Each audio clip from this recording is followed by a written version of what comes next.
असंगत क्रम पहचानिए। क्या है? असंगत क्रम पहचानिए। पेंशन, निवृत्ति वेतन, सैलरी, संवेतन, पे, भुगतान, रूल, नियम, इनमें से कौन सा असंगत है? फटाफट बताएं जी। कौन सा है? पे, भुगतान।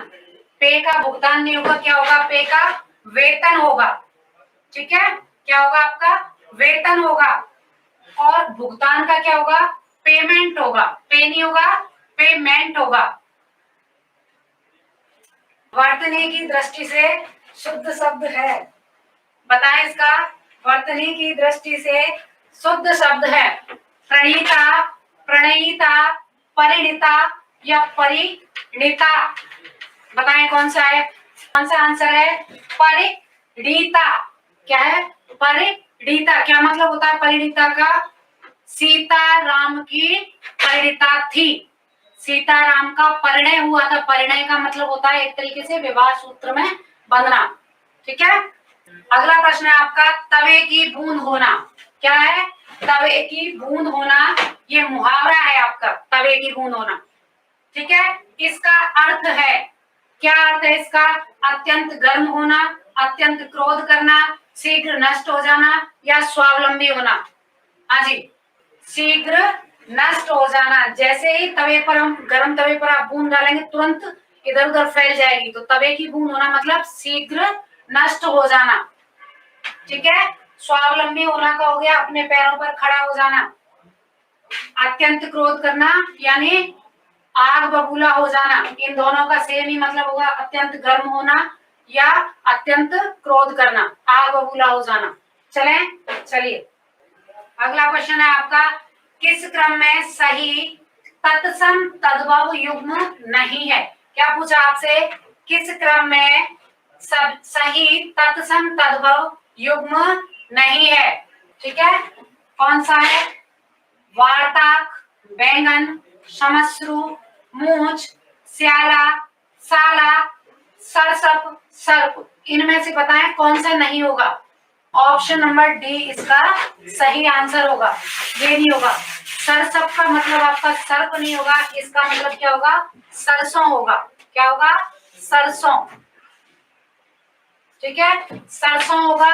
बाकी सारे ठीक है, वार्ता, बैंगन, समश्रु, मूंछ, स्याला, साला, ये ठीक है। सरसप का मतलब सरसों होगा, सर्प नहीं होगा। ठीक है, हाँ जी, 28 का बी नहीं होगा, 28 का डी होगा। किस क्रम में असंगत है?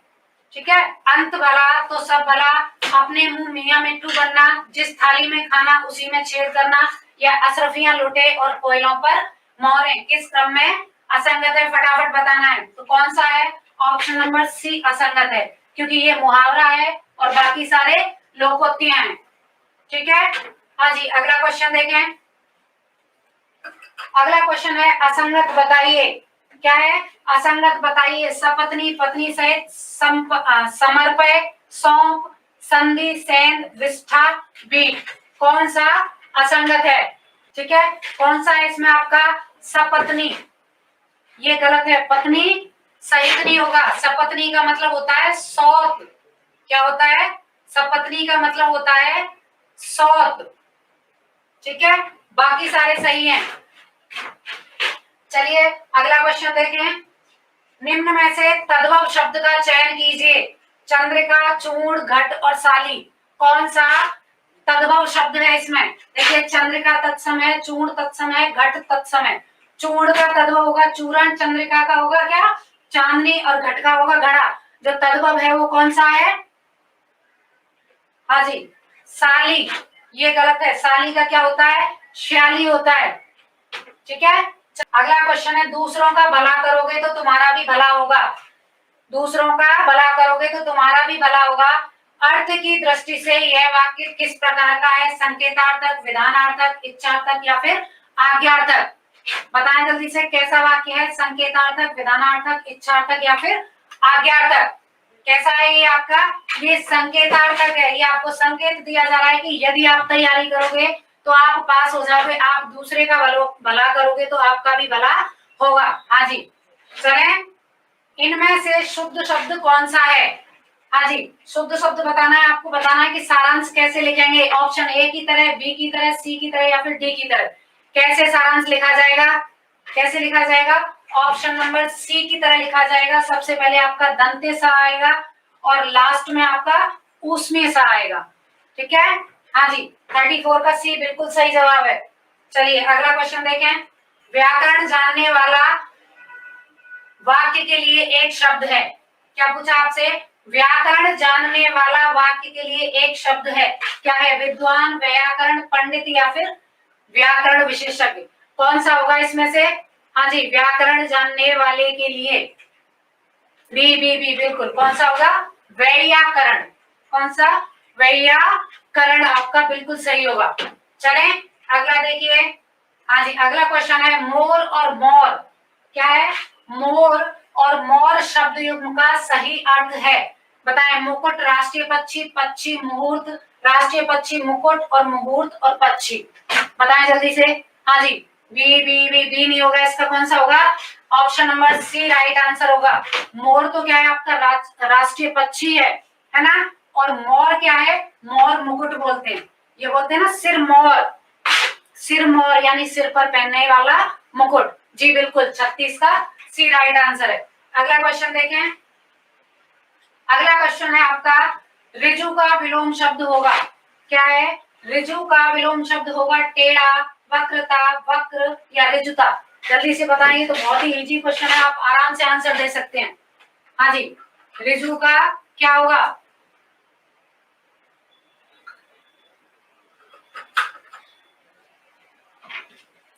हाँ जी, मोर ध्वज का मतलब मुकुट नहीं होता है। मोर ध्वज का मतलब मुकुट नहीं है। ध्वज का मतलब झंडा होता है। मोर मुकुट होता है तो उसका मतलब होता है मोर की पंख से बना हुआ मुकुट। ठीक है, चलें। कौन सा है इसमें? ऋजु का विलोम वक्र होगा। ठीक है, बहुत ही आसान है, आप सब लोग जवाब दे सकते हैं। चलिए, वेरी गुड, आगे बढ़े। हाँ जी, किस शब्द का संधि विच्छेद सही नहीं है? क्या पूछ रहे हैं आपसे? किस शब्द का संधि विच्छेद सही नहीं है? भयाक्रांत, भय प्लस आक्रांत, कंटकाकीर्ण, कंटक प्लस आकीर्ण, नव प्लस ऊड़ा, नवोड़ा, अच्छ प्लस ऊहिनी, अच्छोहिनी। किस क्रम में सही नहीं है?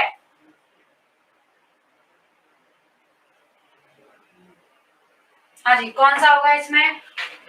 ऑप्शन नंबर सी होगा। ये भी देख लें क्यों होगा नहीं, आप कंफ्यूजन में रहेंगे। नवोड़ा नहीं होता, क्या होता है? नवोड़ा होता है। आपकी छोटे ओ की मात्रा आती है, बड़े ओ की मात्रा नहीं आती है। ठीक है, क्या आती है आपकी? छोटे ओ की मात्रा आती है। गुण संधि का है ये नवोड़ा। नवोड़ा अगर आ गया तो फिर ये वृद्धि संधि में पहुंच जाएगा। नवोड़ा किसको बोलते हैं? नवोड़ा नव विवाहित जो वधु होती है उसको नवोड़ा कहते हैं। ठीक है, हाँ जी, 38 का सी बिल्कुल। चलें अगला देखें। 39 नंबर क्वेश्चन है आपका यादृच्छिक शब्द में प्रत्यय है। क्या पूछा है? यादृच्छिक शब्द में प्रत्यय है, कौन सा है? इक है, ईक है, चिक है या उक है? फटाफट बताना है कौन सा प्रत्यय है इसमें। तो कौन सा है? इक प्रत्यय है। बहुत ही सरल क्वेश्चन है ये आपके लिए, आप लोगों के लिए ना, जो लोग रियलिटी में सीरियस होकर तैयारी कर रहे हैं उनके लिए काफी इजी क्वेश्चन है। हाँ जी, ए नहीं होगा, 39 में ए नहीं होगा, बी होगा। इक नहीं है, ईक है। ठीक है, ईक है। चलें, हाँ जी, चंद्रमा की शीतल किरणें, चंद्रमा की शीतल किरणें विरहिणी के लिए खाली जगह बन जाती हैं। विरहिणी के लिए क्या बन जाती है? चंद्रमा की शीतल किरणें। अब एक तरीके से आपका अपोजिट ही पूछ लिया है। ठीक है, शीतल किरणें क्या बन जाती हैं? पावक बन जाती हैं, आग बन जाती हैं। क्या बन जाती हैं? पावक बन जाती हैं। ठीक है, अगला देखें। जिसके बराबर दूसरा न हो वाक्यांश के लिए एक शब्द है। क्या है? जिसके बराबर दूसरा न हो वाक्यांश के लिए एक शब्द है। अप्रतिम, अद्वितीय, अयोग्य, अपरिमेय। कौन सा होता है जिसके बराबर कोई दूसरा ना हो? हाँ जी, कौन सा होता है? अद्वितीय होता है। ऐसा व्यक्ति जिसके बराबर कोई दूसरा ना हो तो अद्वितीय हो गया। ठीक है, चलें। हाँ जी, अगला क्वेश्चन देखें। अंधेर नगरी चौपट राजा। क्या है? अंधेर नगरी चौपट राजा का सही अर्थ है। अभोग्य वस्तु का आनंद नहीं लिया जा सकता, अयोग्य द्वारा अयोग्य को ले डूबना, और कुप्रशासन यानी मूर्ख राजा और महामूर्ख जनता या फिर बेमेल मिश्रण। कौन सा होगा इसमें? हाँ जी 42 का ऑप्शन नंबर सी बिल्कुल सही आंसर होगा। कौन सा होगा? Option number C. Andher Nagari चौपड़ राजा का मतलब है कुप्रशासन। ठीक है, क्या है? कुप्रशासन। चलें,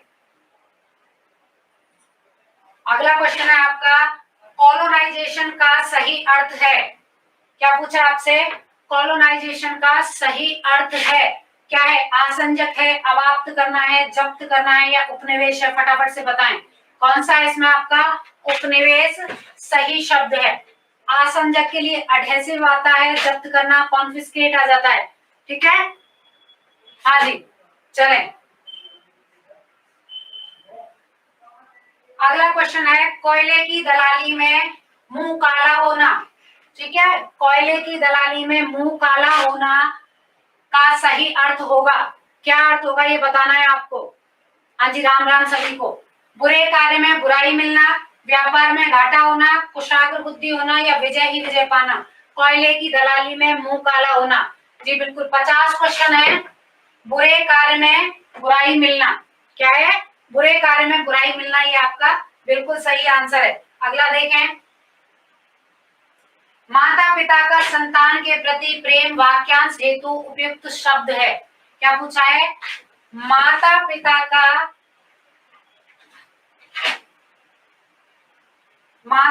का संतान के प्रति जो प्रेम होता है उसको क्या कहेंगे? ममता, मित्रत्व, वात्सल्य या करुणा। हाँ जी, क्या कहेंगे? वात्सल्य कहेंगे। बिल्कुल मनीषा जी, क्या कहेंगे? वात्सल्य कहेंगे। चलें, अगला देखें, अगला क्वेश्चन है आपका, कोलेबोरेशन का सही अर्थ है। क्या पूछा है? कोलेबोरेशन का सही अर्थ है संयोग, सहयोग, कार्यग्रहण या संगठन।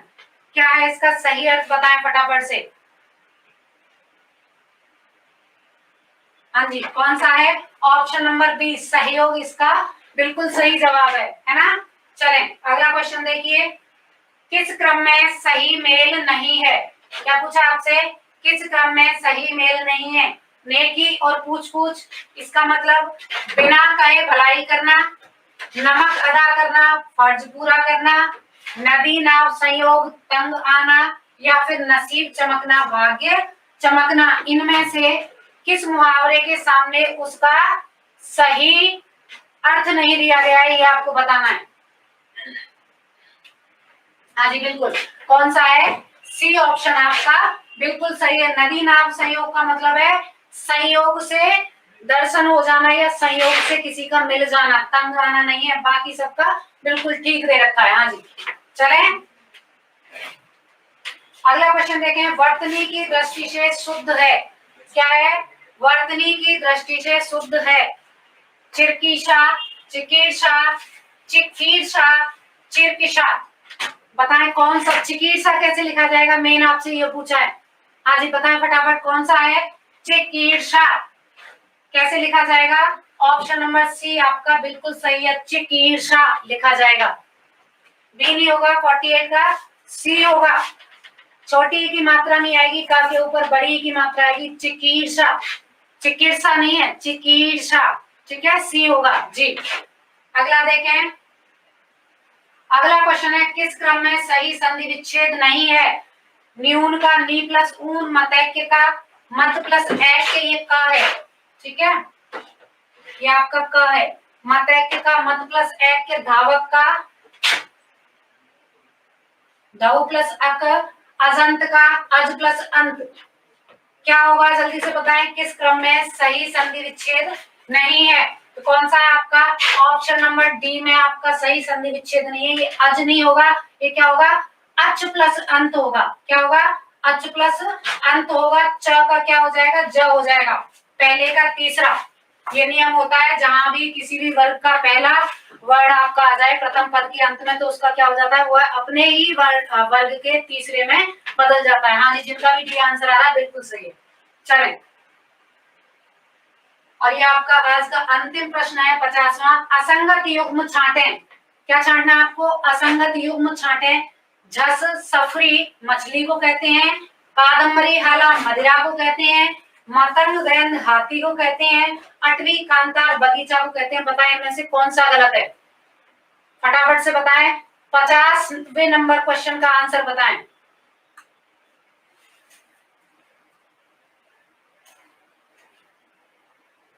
हाँ जी, कौन सा है आपका? ऑप्शन नंबर डी इस क्वेश्चन का बिल्कुल सही जवाब है। क्यों? क्योंकि अटवी और कांतार बगीचा के नहीं, जंगल के पर्यायवाची हैं, और बगीचा और जंगल में कुछ तो अंतर है ना। ठीक है, बगीचा और आपका जंगल में अंतर है, तो ये अटवी और कांतार दोनों जंगल के पर्यायवाची हैं, न कि बगीचा के। ठीक है, तो ऑप्शन नंबर डी आपका सही होगा। थोड़ी थोड़ी कई बार टाइपिंग मिस्टेक थोड़ी सी हो जाती है, तो उसको आप यहाँ देख लिया करें।